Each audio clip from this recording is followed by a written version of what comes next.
Hello, I'm Roger Baker, Executive Director of the Stratfor Center for Applied Geopolitics at RANE. This podcast is brought to you by RANE Worldview, the premier digital publication for objective geopolitical intelligence and analysis. Find out how RANE can help you stay ahead of global events at ranenetwork.com.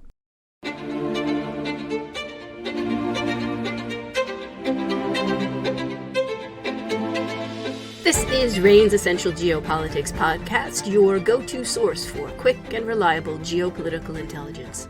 I'm Emily Donahue, welcome. A combination of high storage levels and warm weather is causing natural gas prices to decline consistently in Europe since the peak last summer. It leads many people to believe that Europe's energy crisis may not be as bad as many had predicted. Here with details is Matteo Ilardo, RANE's Europe analyst. Welcome, Matteo. Hi, Emily. What has changed since we last talked? Tell me about Europe's energy crunch now. So, as you said, prices are falling. Maybe we can begin with that. Prices are now currently still about 3 times higher than the average compared to the last 5 years, but have fallen about by 70% since the peaks we saw in August. And this is happening despite Russia having actually escalated its energy war to Europe since we last spoke in August. So as we all know, for months Russia has sought to create divisions in Europe and undermine support for Ukraine by increasing the economic and political costs of that support through the weaponization of its natural gas supplies.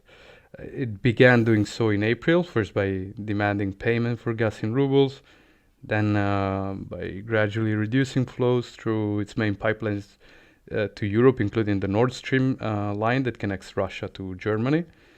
And as prices started to fall eventually, Russia announced unplanned maintenance on the pipeline and then shut it indefinitely in September, after which prices did temporarily increase again, but only to very fast go back on falling again, at least until when was it? The end of September. Explosions in the Baltic Sea have basically removed the possibility to reopen the Nord Stream pipeline anytime soon.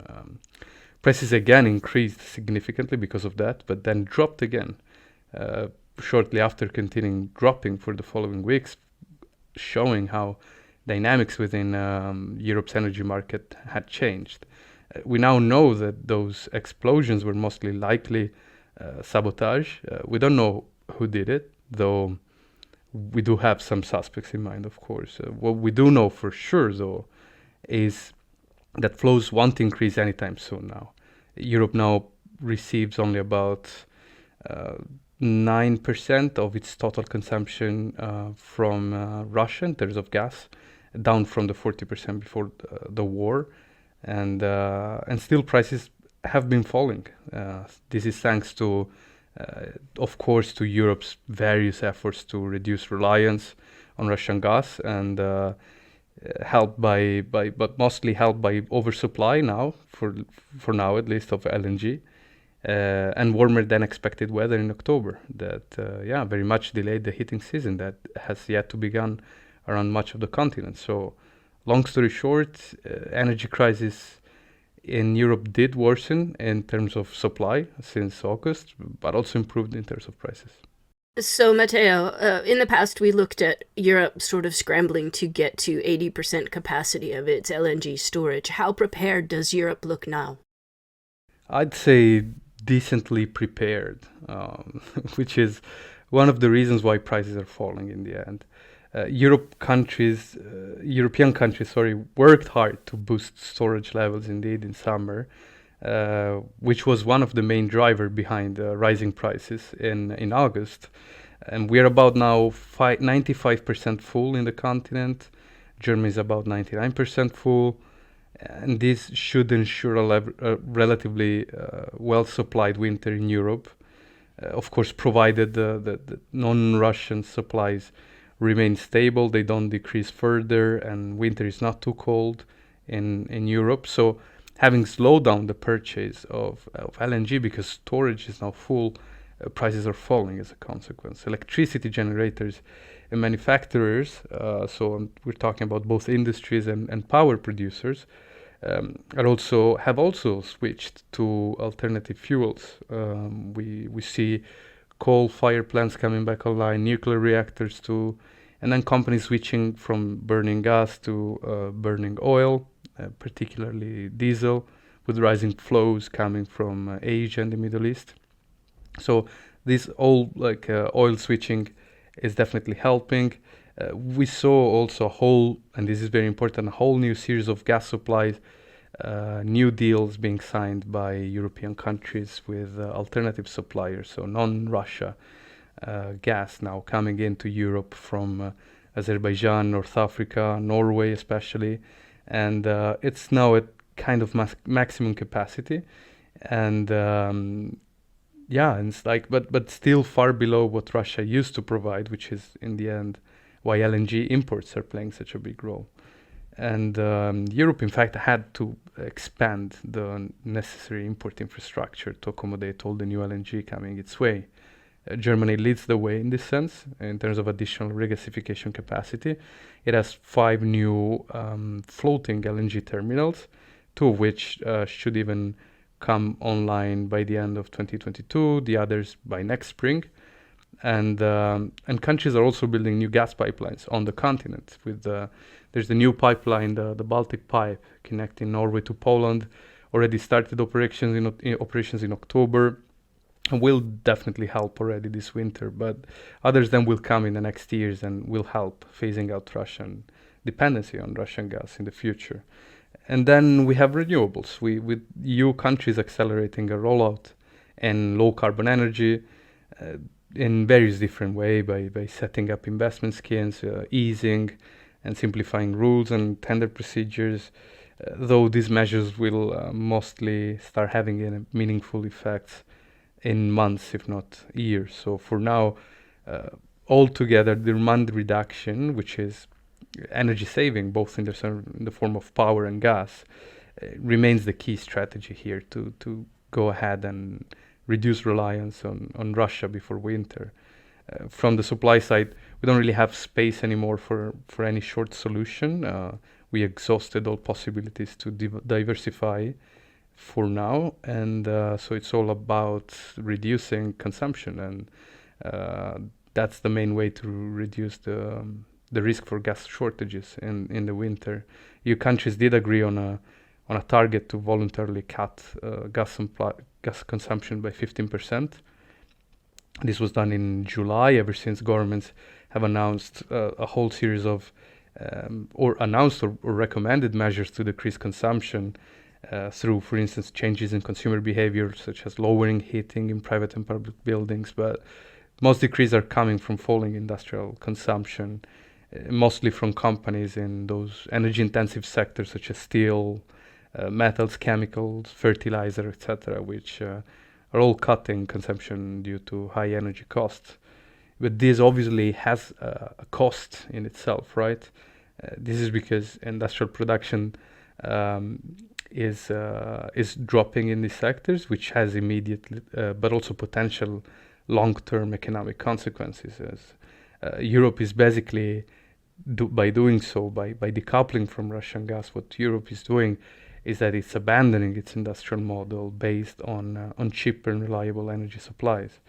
Now, these does decrease the risk of emergency measures this winter, and I'm talking about gas rationing and blackouts over the next months. But the scenario still is not impossible. The balance between demand and supply is now super fragile, and anything in the next few months is going to be even more fragile. So anything that can alter the balance, anything from a cold winter that increases demand to extreme weather conditions in for instance, the North Sea or the Atlantic, could disrupt supply, could lead to a faster drawdown of gas supplies. And in these scenarios, households and critical infrastructure would certainly be given priority over industry to receive gas and electricity. which means the economic impact for the manufacturing sector would be massive in Europe, and not just for energy-intensive industries. I'm talking about companies down the value chain too, which will have to source intermediate goods somewhere else or pay them higher prices if their suppliers are heavy gas consumers. So, in other words, a worst-case scenario seems less likely now, but it's still possible, of course. And some sectors of the European economy will continue to shoulder most of the economic impact. So, Matteo, what about next year and even the long term? So, well, next year it is not going to be any easier, I'm afraid. Europe's energy markets will remain tight for at least the next couple of years until more supplies become available in 2024. Now, consider that, as we said, Europe will probably manage to squeak through this coming winter, if you allow me the term.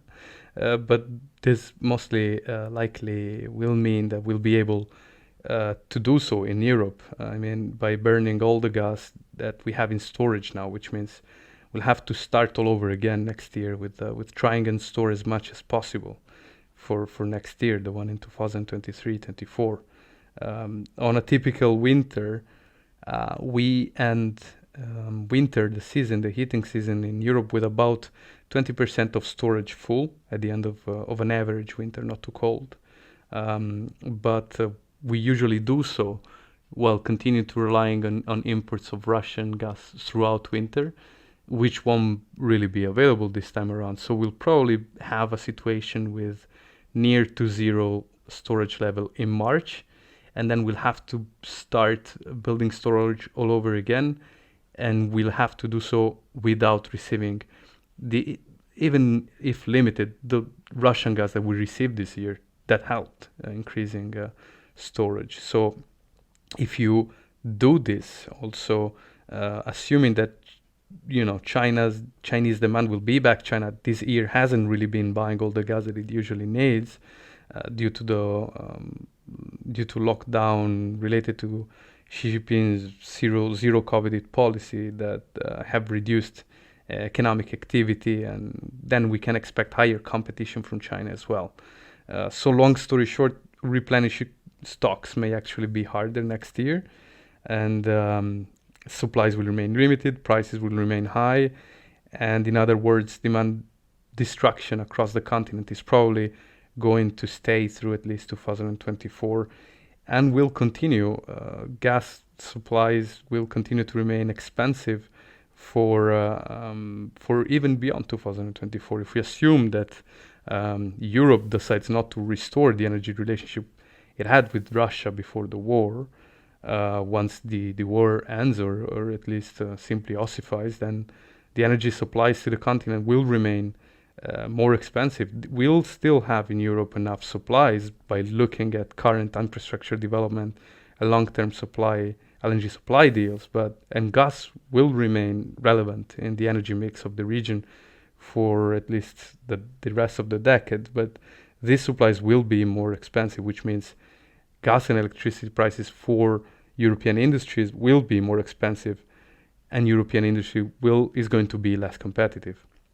This is going to be the case particularly in energy-intensive industries that we mentioned earlier, and in those countries that have more utilization of gas in industries. But the impact of the economy will be for the overall continent, given how those countries include also key economies such as France, Germany, Italy, etc. So higher operational costs for European manufacturers vis-a-vis American and Asian counterparts, and potentially for the long term.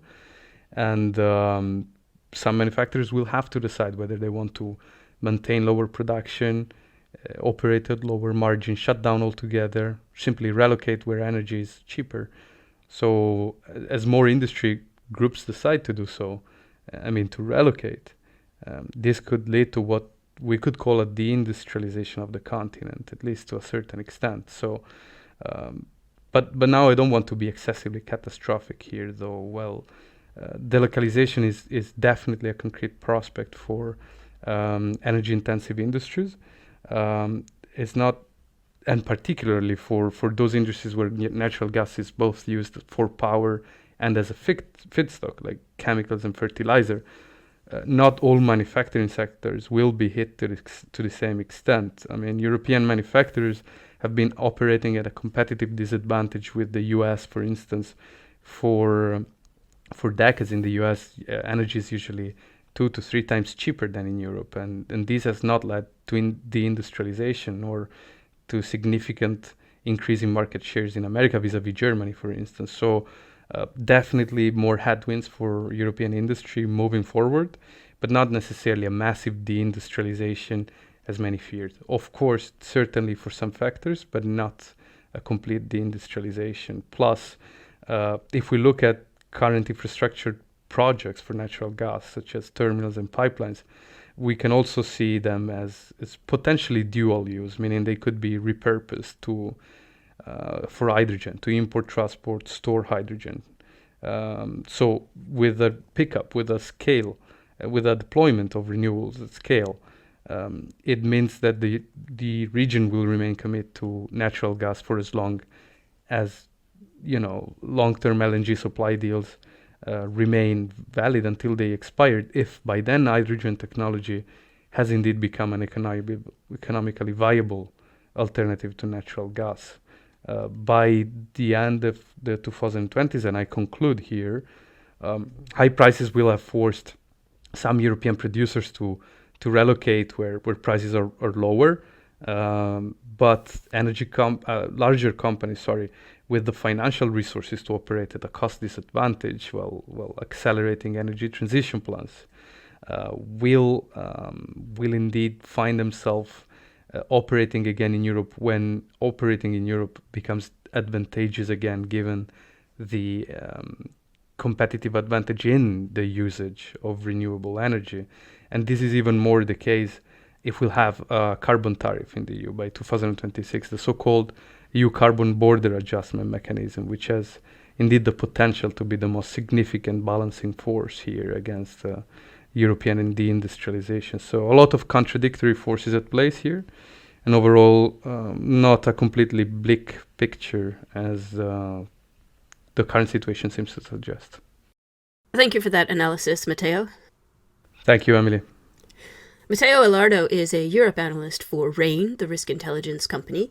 You can read Matteo's work in RANE Worldview, our risk intelligence app for professionals, and in our consumer publication, which offers objective geopolitical analysis and intelligence covering the global landscape. Find out more about RANE's industry-leading risk management, including RANE Worldview, at ranenetwork.com. That's RANE network.com. I'm Emily Donahue, and thanks for listening.